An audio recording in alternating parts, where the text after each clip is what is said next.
మొదటి టన్నెల్కు సంబంధించి 500 మీటర్లు, రెండవ టన్నెల్కు సంబంధించి 7 కిలోమీటర్లు లైనింగ్ పూర్తి కాకుండానే నిర్దేశమైనటువంటి పరిమాణంలో నీరు వదలడం సాధ్యం కాదు అనే విషయం కూడా అర్థం కానిటువంటి పరిస్థితిలో నువ్వు ఉన్నావా అని చెప్పి జగన్మోహన్ రెడ్డిని ప్రశ్నిస్తూ ఉన్నా. రెండవ టన్నెల్లో త్రవ్వినటువంటి మట్టి అంటే దగ్గర 2 లక్షల క్యూబిక్ మీటర్ల మట్టి ఏదైతే ఉందో దాన్ని తీసుకొచ్చి మొదటి టన్నెల్ చివరి భాగాన మరి దాన్ని అక్కడ పెట్టడం వల్ల ఈ రోజు ఆ 2 లక్షల క్యూబిక్ మీటర్లు ఆ యొక్క మొదటి టన్నెల్ లో ఉన్నటువంటి దాన్ని అంతటిని కూడా తొలగించకుండానే నీరు విడుదల సాధ్యం కాదనే విషయం ఆ పరిజ్ఞానం కూడా ఒక మాజీ ముఖ్యమంత్రిగా నీకు లేదా అని చెప్పి ఈ రోజు జగన్మోహన్ రెడ్డిని ప్రశ్నిస్తూ ఉన్నా. ఈ యొక్క వెలిగొండకు సంబంధించినటువంటి రెండవ టన్నెల్లో 12వ కిలోమీటర్ దగ్గర ఏదైతే మరి యొక్క యుఎస్ఏ నుంచి తీసుకొచ్చినటువంటి టీబీఎం టన్నెల్ బోరింగ్ మిషన్ ఏదైతే ఉందో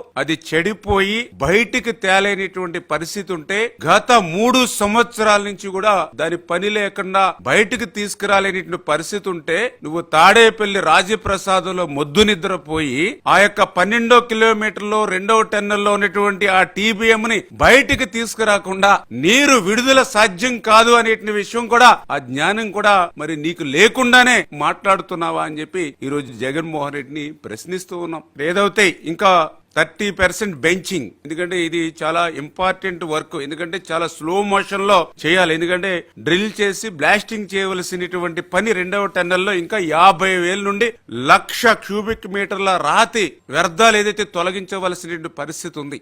ఇది చాలా డ్రిల్ చేసుకుంటూ బ్లాస్టింగ్ చేసుకుంటూ చాలా స్లోగానే జరిగేటువంటి పని. దగ్గర స్టార్ట్ చేస్తే ఎఫెక్టివ్ గా పనిచేస్తే 6 నెలలు లేదా సంవత్సరం పట్టేటువంటి పరిస్థితి. అటువంటి పనిని 5 సంవత్సరాల్లో మొద్దు నిద్రపోయి పని చేయకుండా ఈ రోజు నీరు విడుదల చేయడం సాధ్యం కాదనే విషయం మరి ఆ మాత్రం పరిజ్ఞానం కూడా లేకుండా మీరు మాట్లాడుతున్నారని చెప్పి ఇవాళ జగన్మోహన్ రెడ్డిని ప్రశ్నిస్తున్నటువంటి పరిస్థితి.